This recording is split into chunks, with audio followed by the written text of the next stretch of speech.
All right. Well, hey, I just want to say good morning and welcome to the journey. You might think, what in the world, if you're here for the first time, is this place? They like to make fun of the pastor, and he's obviously a Niner fan who lost a bet. And at least I didn't have to shave my eyebrows, though. So Colin Kaepernick made good on it, I think. December? Oh, what? No. Yeah. You shave your head, I'll shave my eyebrow. What's that?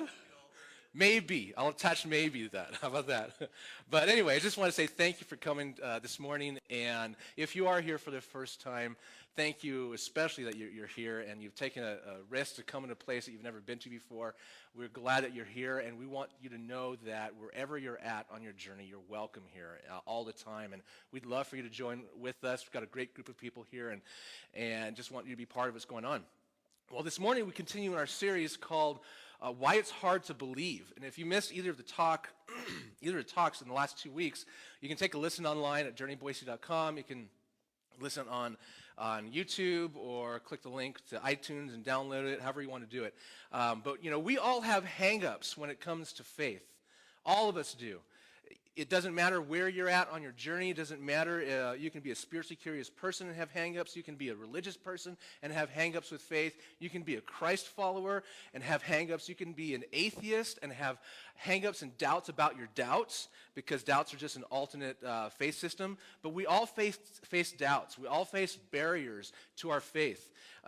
Barriers that make it hard to believe, hard to trust, or have faith in God or Christianity or the Bible. 2 weeks ago, we looked at the 11th chapter of the New Testament book of Hebrews and found 3 different examples of faith in spite of 3 different barriers that challenge each example. And I do have to admit that the 49ers loss was a little bit of a barrier of faith for me last week. But anyway, but last week we took a look at intellectual barriers, science versus the Bible, creation versus evolution, faith versus reason. These intellectual barriers have been huge in our postmodern culture today. Some of the arguments they present are well-grounded and valid. Others are just faith statements in themselves, as we saw last week, full of bias and error. One of the problems that with thinking of this, one of the problems with the thinking of the intellectual community, as they like to call themselves, is that their framework for answers are too small. Okay, they have this framework within this box that they limit themselves to what's in the box, what can be seen, what can be measured. And in doing so, they fail to adequately answer questions of life that don't fit into that box, because the answers to those questions are outside of that box, if you're following. But all in all, intellectual barriers can be overcome if a person is willing to look at all the evidence, do some research, and even be willing to doubt their doubts. Intellectual barriers are one kind of hang-ups that people have with faith, but it's not only one kind. So the title of the talk this morning is People Barriers. People barriers. Okay? People can have big barriers. He's following along. But people can be big barriers to faith, even bigger ones than intellectual barriers that we have. People can cause, family can be a barrier. Friends can be barriers. Religious people can be barriers. It's often the failures of other people or the pressures from others that can become huge barriers to faith in our lives. And when others fail, for example, faith and trust become difficult.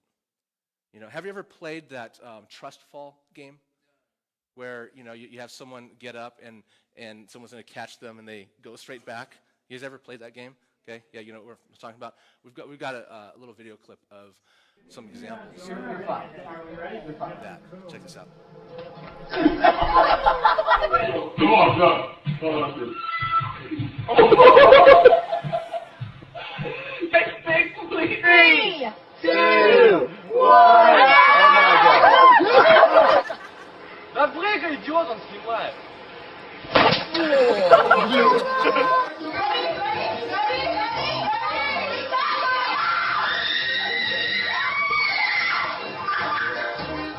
Ready? Are we ready? Ready. Falling. Always. Oh!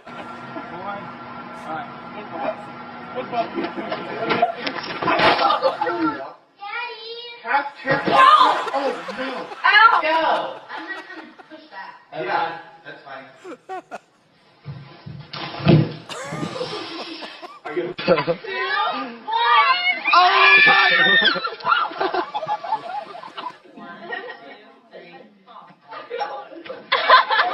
Ready? Go! Go.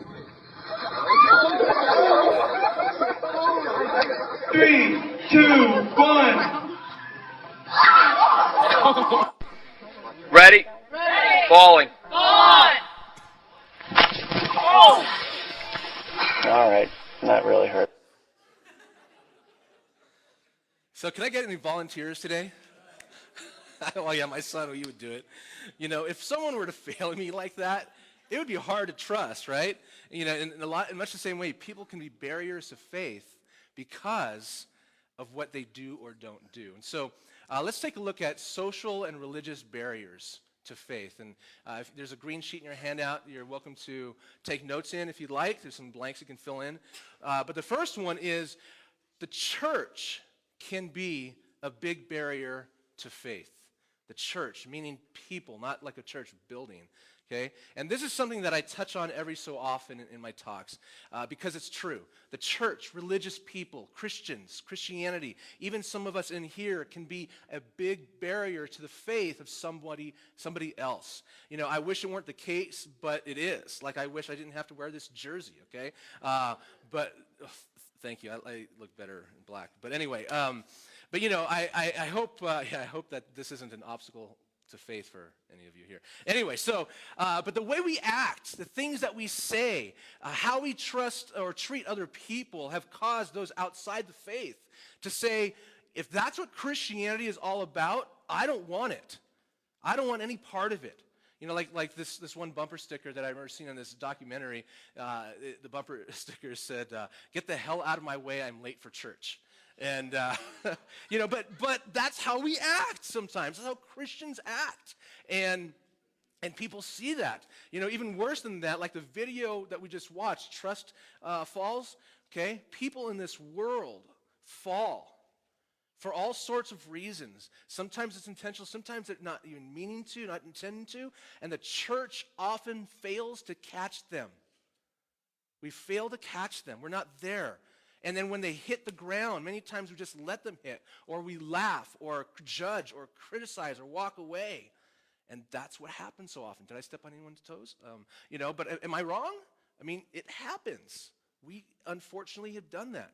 2 weeks ago, we looked at a passage in Hebrews that commended this man called Abel for his faith. And it'll be on the screen here.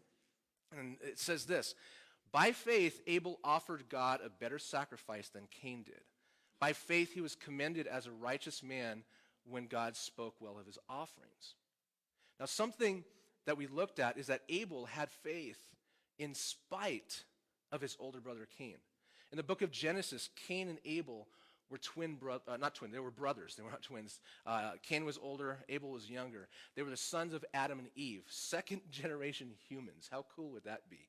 How weird would that be? I don't know. But anyway, Genesis gives insight into Cain and his personality as well as his substandard offering to God. And Cain is an example of religious people who are often barriers to faith for others. Cain was a farmer, so he grabbed some of the grain that, you know, the land had produced through his work, and he brought that as an offering to God. And Genesis contrasts Cain's offering, which kind of shows it's kind of a pathetic offering, compared to what Abel brought. Abel brought some of the best of the firstborn of his flock. He was a shepherd.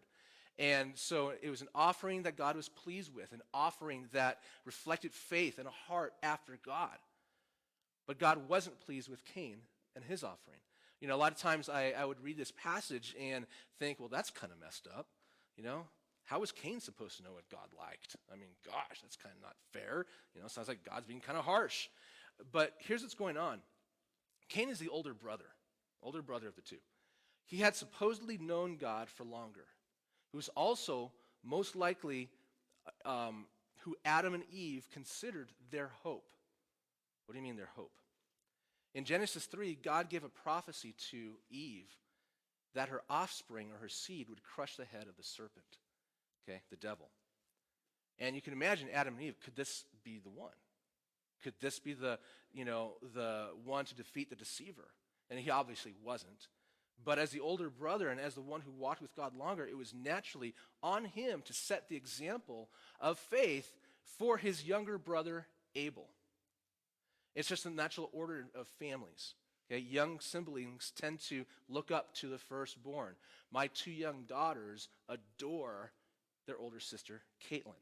Caitlin is a great role model for our younger sisters, or her younger sisters in so many ways. My younger brother, he looked up to me, except, of course, there were times when I'd put him in a headlock and break his toys and give him an atomic wedgie, which that was a lot of fun. But that kind of changed his image of me when I would do that to him. But Cain was a poor example of faith. He was a barrier. His offering, his gift to God was nothing more than a religious call of duty. He just kind of went through the motions, worshiping God Cain's way rather than God's way, or what's important to God.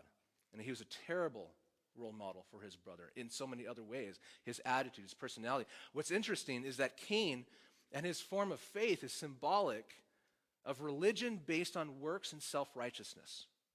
It's symbolic of that. Abel's offering was an offering of blood, which showed his dependence on a sacrifice and not his own works. And of course, he brought his best. Cain didn't bring his best and was just going through the motions, self-centered, trusting in his works and doing it his way. On top of all that, Cain was jealous. He was overly competitive, defensive, and instead of walking in humility when he did something wrong, he treated people harshly. And so, in this case, he pulled out his Louisville Slugger and he just beat his brother to death. Okay? This is the kind of guy Cain was. And with the exception of beating my brother to death, okay, which I haven't done, I've been Cain to other people. I've been a Christian for a long time. There have been times when my religiousness, my pride, my zealousness, my insensitivity, my judgmental attitude has pushed people away from Christ. And I hate to admit it, but I've been a barrier to faith for some people. And it's hard to admit because I don't like to admit that kind of stuff. But I may have, like Cain, killed someone's faith, unfortunately. And I've also been on the receiving end of it too. In fact, there have been times when my wife and I, because of disappointments and judgments and pain inflicted from other Christians, just being mean or whatever, we've talked long and hard about stepping out of church ministry. At those points, we dream of starting our own business together. We dream of not being responsible for anyone else's faith but our own.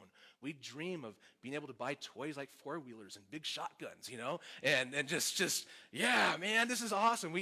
I could be rude to other drivers on the road and not think twice. I could post whatever I want on Facebook, okay? I could skip church when I didn't feel like going. I didn't have to worry about offending people at church. If they leave, no big deal. I ain't the pastor, And when I get mad, I wouldn't have to limit my vocabulary to sheesh, darn, poo-poo, crapola, or son of a biscuit, okay? I wouldn't have to be, those things go through my ear. Some of you, I could think, I could just be like a lot of Christians. Ooh. You might be thinking, Mike, how could Mike think those things? He's a pastor. I don't want a pastor who, listen.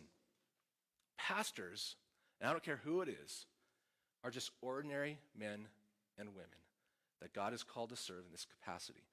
Vulnerable. There's no superhero pastor. There just isn't. God doesn't have some big room where he grows some freaky superhuman breed of people that, impervious to temptation. And he says, these ones are pastors, okay? If you want a superhero, let Jesus be your superhero. Or at least Iron Man or something. I'm Batman. Somebody, okay? But besides, you want authentic, so you got it. Anyway, in all seriousness, church people can be some of the biggest barriers to faith. We can be judgmental, rude, making people wear Seahawks, we can be hypocritical, we can be uncaring, self-centered, harsh, over-political, graceless, going through the motions, self-serving, all these kinds of things, and just uninvolved.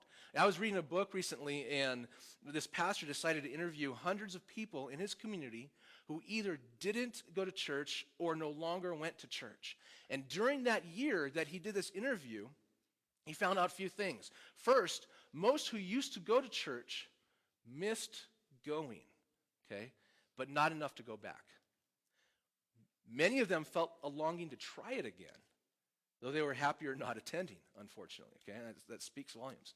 When he asked about what it would take them to attend church again, two responses came to the top every time.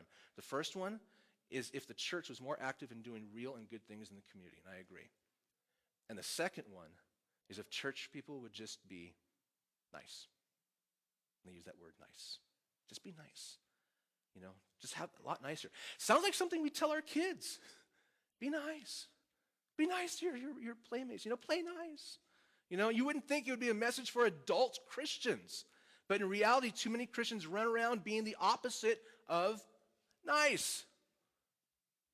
Okay? Mean, yes. Dogmatic, hypocritical, judgmental, cliquish, trying to make others like them, talk like them, and vote like them, and parent like them, and dislike the same people that they dislike, and going through the religious motions and words and works, but lacking heart and real connection with God, like Cain. And so I have a question for you this morning. Can you think of anyone or anything, anyone in your life that drives you crazy? Okay, who? No, I'm just kidding. Don't answer that. Okay. We all have things, and we all have people in our lives that drive us crazy. Okay. The fire alarm battery dies in the middle of the night.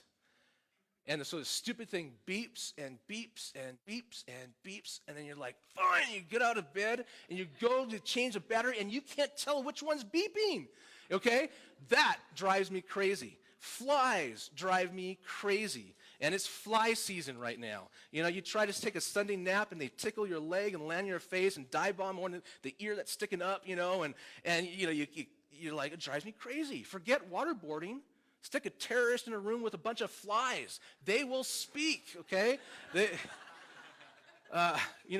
When Jesus was on earth, there were some people who I believe drove him crazy. This drove him bananas. And who were these people? Was it the Roman government? No, I don't think so. Was it tax collectors who were all but hated by the Jews? No indication of that, because he called one of them to be his disciple. Was it all the sick people who were always wanting a healing handout? No, Jesus loved them. So who was it? Was it the low-life prostitutes? The beggars with cardboard signs? Not even them. I know. The gays and the lesbians of the day, No evidence that that's the case either. Okay, well, who was it? You know who I think drove Jesus crazy, besides at times his disciples who were thick in the head? Okay, it was the religious hypocrites that drove Jesus crazy. The self-righteous, judgmental, religious people. They were called Pharisees and teachers of the law. The biggest reason they drove Jesus crazy, they were barriers to faith. Barriers to people coming to God. Listen to Jesus' words right here in Matthew. It says this, "Woe to you, teachers of the law and Pharisees, you hypocrites. You shut the kingdom of heaven in men's faces.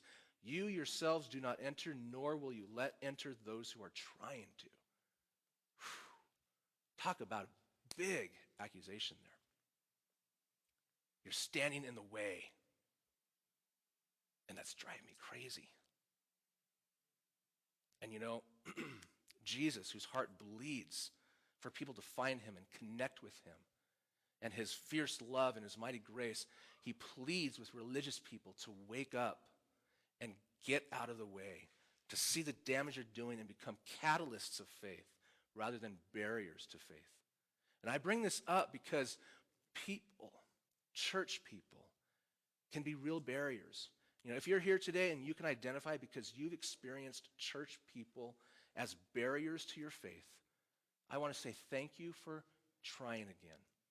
Thank you for being here. Thank you for taking a chance, because I understand that it's vulnerable. Thank you for opening up. I know it's difficult. I'm glad you're here, and I encourage you not to give up. Okay? I understand where you're at totally and completely. Now, I also bring this up for all of us, me included, to examine our actions, words, and life, that we would treat each other better with respect, that we'd realize that we can be catalysts or barriers. And though we haven't attained, I want the journey to be firmly grounded on a path, on a road toward being catalysts of faith and not barriers. So what other social or religious barriers are there? Next one, the existence of denominations and other religions have become barriers. Okay? Why are there so many denominations of Christianity? I mean, if Christians can't agree on the Bible or Christianity, how do I know what to believe? And if Christians can't get along with each other, one group slamming this other group and another church criticizing those down the street, why would I want to be part of that? And that is a stinking good question. And they're right on. Who would want to? Let me tell you, I totally get it. It's embarrassing. The secret church doesn't disciple people. The teaching church doesn't reach people. The mega church is all about show. Small church is focused inward. The charismatic church is a joke. All these things, and we just slam each other. And we rip each other to shreds. Just last week, I was on Facebook, and back about a year or two ago, I was put into this group of pastors. It's like a closed group, I guess, of pastors of a certain denomination. I will not mention which denomination. Okay, but I happened to be online last week, and I noticed one pastor who I didn't know post a comment that just irked me. In the context of saying how much we need God in our church services, which I agree, he then got on his high horse and said, we have to stop having seeker-sensitive services in churches. And that really, and he really put them in a negative light while lifting up his way of doing church.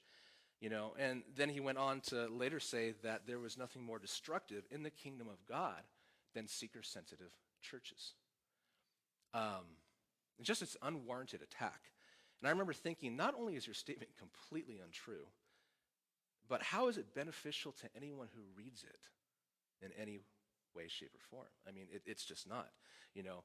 It's not just a statement, but the attitude behind it that's bothersome. That's a barrier.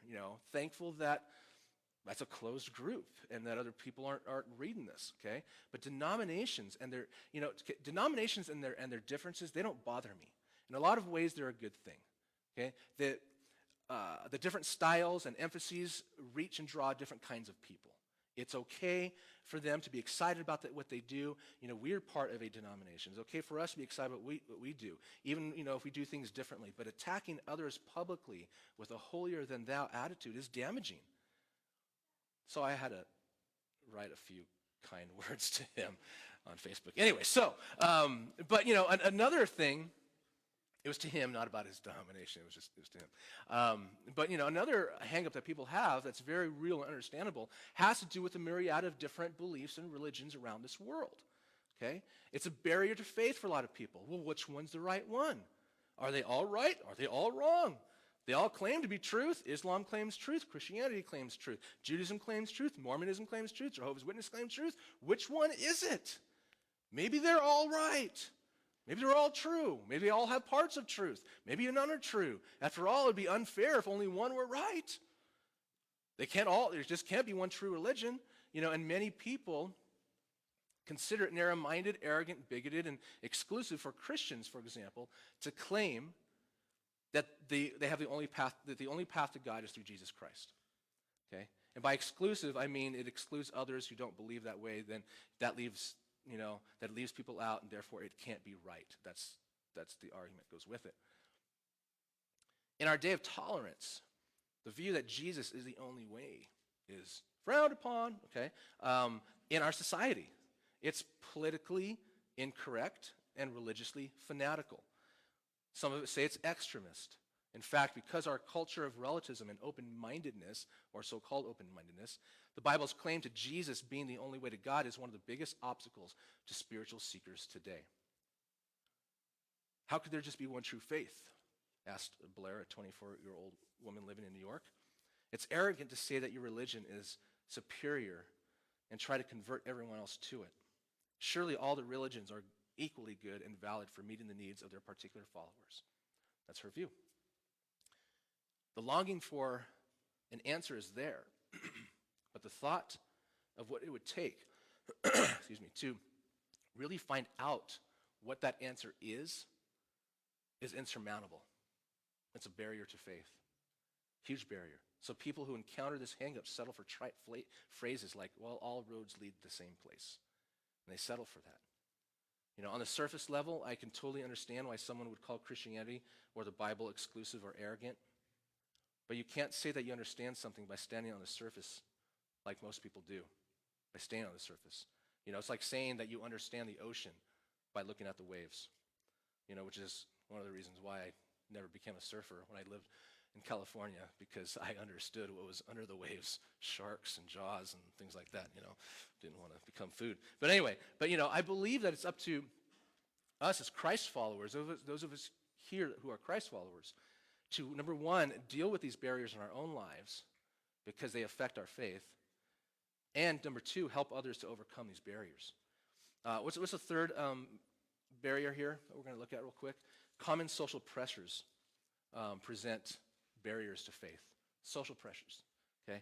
You know, it's amazing how much public opinion and peer pressure still has an effect on individuals today. A profound effect on individuals today.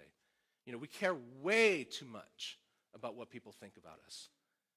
Family, friends, coworkers, students, you know, people we hang out with, whatever, relatives. You know, we all know the phrase, if your friend jumps off a bridge, would you jump too? You know, depends how high the bridge is my answer, okay? But anyway, we got this picture, right? Okay, peer pressure.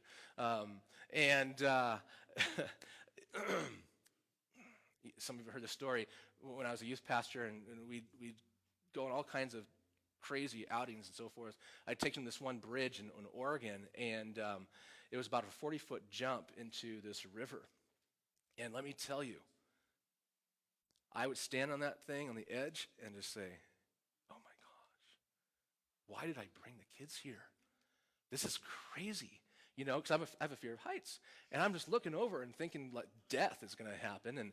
And if it weren't for the 12-year-old little girl over there that just went off before me, I would have gone. But peer pressure, right? You know, social pressure. So, you know, I went. But, you know, it's powerful. Peer pressure is powerful. And in regards to faith and Christianity in the Bible, culturally, Christianity isn't cool. It's not, okay? What's cool is rebellion. What's popular is not belonging to a church. What's in is claiming no religious affiliation.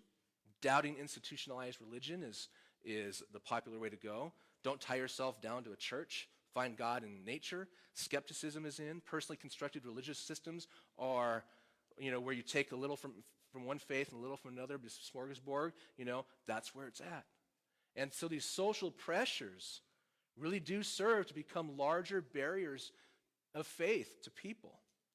Nobody likes to feel like they're alone. Nobody likes to feel like they're being judged. Nobody likes to feel like they're being looked down upon by people who matter to them. Add to that the different levels of insecurity that people struggle with. The greater the insecurity inside of us, the greater that we will yield to social pressure.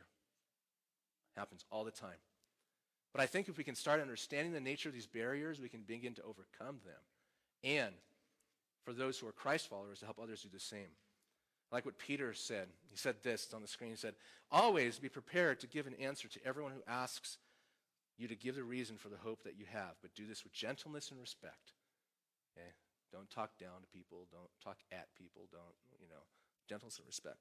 And so in regards to these barriers, people barriers, social and religious barriers, a well-thought-out and non-judgmental answer will go a long way in helping others to overcome barriers. So what do we do? How do we press through these barriers? Okay, let's look at this next. Pressing through the barriers. I like that picture. Press through the offensive line there. Notice I didn't have any particular team up there. So anyway, but first one, learn to resist social pressures. Just learn to resist, okay? Some of you remember that movie, okay?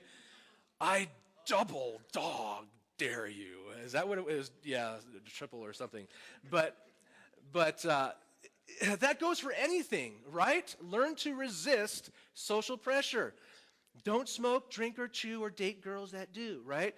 Don't bow to peer pressure. We try to teach our kids that, which is a good thing. But we often think that we're immune. Either that or we don't want to think about how susceptible we are to all kinds of peer pressure. Listen, at some point, wherever you're at on your journey, Christ follower or not, we have to quit letting the words and opinions of other people have such power in our lives. We just have to quit that. How we talk, what we buy, what we value, what we believe, we let so many people have a say in it. At some point, just resist and be who you are and find out what God wants you to be and make a decision. Often what starts out as a barrier slowly becomes a handicap and then an excuse.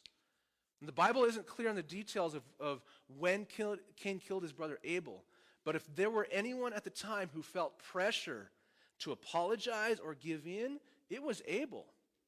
But he didn't, and he ended up paying for it with his life. But he went down forever in history as a hero of faith. And if we don't learn to resist pressure, not only will our lives be forever controlled by in some way by other people, but we will have missed out on our full potential in life. Next, realize that the existence of one truth is well within reason. Okay? The existence of one truth is well within reason. When a person hears a statement like, well, it's not possible for one religion to hold all truth, or there can't just be one true religion, it's very easy to believe. It really is, because it sounds reasonable. But understand that that statement is a faith statement in itself, because it can't be proven. It's actually more than just a faith statement. It's a cop-out. It's a judgment without the work of honest investigation. To believe that all religions are true and say the same thing is just as much a leap of faith as saying that there can't be one true religion. Well, all roads lead to Rome. All roads lead to heaven. Jesus isn't the only way. He's just one way. Our religions basically say the same thing. You can get to God through Jesus, through Muhammad, through Hinduism, through Buddha, or your own personally constructed spirituality. Just be good. Just be good is the thought. And some people say, that when you strip away everything, just strip away everything, and all the world religions essentially teach the universal fatherhood of God and the brotherhood of humanity, of humankind. So just live and let live, right? These statements sound good and inclusive and valid. Sing kumbaya, hold hands, puff a big ganja together, it's all good, but that doesn't work. Because you see, all religions don't agree and they don't lead to God. They don't. What does a person mean, for example, by the universal fatherhood of God? What does a person mean by that? Buddhism doesn't even claim that there is a God. This side of heaven, or their idea of heaven, is nirvana, which is nothingness, and basically you cease to exist. It's a pleasant thought, although, for some whose life is so bad, it is. Hindus believe that we will all, through karma, finally be reunited with an impersonal force called Brahma, or Brahman. And, it's kind of like the force in Star Wars, okay? Islam believes that Allah is not our father. He's too distant and transcendent for that. Christianity teaches that those who believe in Christ are adopted as God's children, and that he's near to them as a father is near. So we have all these different, no agreement, different destinations. The Father of God is not a trans-religious doctrine. The brotherhood of humanity is only conceivable from a Christian worldview, okay? Because we believe that the Bible says that humankind was made in the image of God, and therefore all have equality in value. If Hindus believed that, there would be no caste system. If Islam believed that, there would be no jihad. As far as the person of Jesus is concerned, no religion agrees about who he is either. The Bible teaches the deity, death, and resurrection of Jesus Christ. Islam denies his deity, death, and resurrection. And they can't simultaneously be true. Okay? You can't have two opposites be true at the same time. And do we really want us to believe that some, strange religion in remote Africa that teaches or practices child sacrifice is as valid as the others? No, not at all, right? A lot of you know that I've been to Disney World a few times. I love Disney World. It definitely qualifies as at least one of the happiest places on earth for me, okay? Until you realize how much you paid to be happy. But anyway, but of the 4 theme parks they have there, Magic Kingdom is still my favorite. It's the equivalent of LA's Disneyland. And it's a big park that spans over 100 acres of love, okay? The closest thing to heaven on earth. But there's only one way into the Magic Kingdom, okay? It's through the main entrance. And you have to have a pass. Gosh, that sounds pretty exclusive, huh? I mean, it's...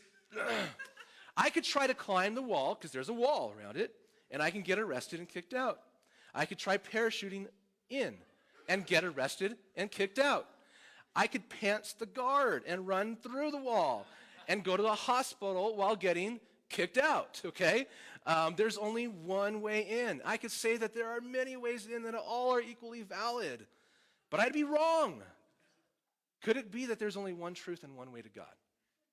Sure, it is possible. And all I want is present to you a possibility that that's possible, okay? You see, if there is one God, then it's entirely possible and probable that there is one truth and one path to him. And that path is possible to find, and it's also possible to miss. It takes something called seeking, and it's something that many people don't want to take the time to do because of the busyness of life. Jeremiah 29:13 says, "You will seek me." This is God speaking through him. "You will seek me and find me when you seek me with all your heart." And Jesus said this, "Ask and it will be given to you. Seek and you will find. Knock and the door will be opened to you. For everyone who asks receives. He who seeks finds. And to him who knocks, the door will be opened." Just take some effort to seek. And we can believe in the barrier or we can seek our way past it. And something about Christianity, though you can argue that it's exclusive, it's really not. Because Christianity invites all. The door is wide open. Come get to know. No one's excluded. No one's not invited. You following on that? Okay, we're almost done. Look to Christ when people disappoint. People are going to fail you in one way or another. Friends will neglect you. Family will forget about you sometimes. Church people will fail to catch you when you fall or may offend you or rub you wrong. Is it right? No. Will it happen? Yes. And this isn't excusing insensitive behavior, especially on the part of those who claim to be Christ followers, but it's reality. And ultimately, Jesus is the only one who will never fail you. So no matter what a religious person does or how terrible an example he or she is, maybe you've got Cain in your life, okay? It's their middle name. You've got to look past the person like Abel did and set your eyes on Jesus. And here's another scripture. Let's fix our eyes on Jesus, on the screen, on Jesus, not man or woman or whoever, the author and perfecter of what? Our faith. That's what we're talking about. Who for the joy set before him, that joy set before him is you and me, endured the cross, scorning its shame, and sat down at the right hand of the throne of God. Consider him who endured such opposition on our behalf from sinful men so that you will not grow weary and lose heart. At some point, regardless of where you're at in your spiritual journey, we all have to stop blaming other people for our lack of faith and take responsibility, no matter how difficult it might be, no matter how deep the wounds that others have inflicted on us. Don't give negative people more power than they deserve. You're responsible for your own faith. I'm responsible for my own faith. Call out to God directly, forgive those who've stood in your way, and find people who will help you in your faith because they are there. And this last one is find community and don't give up.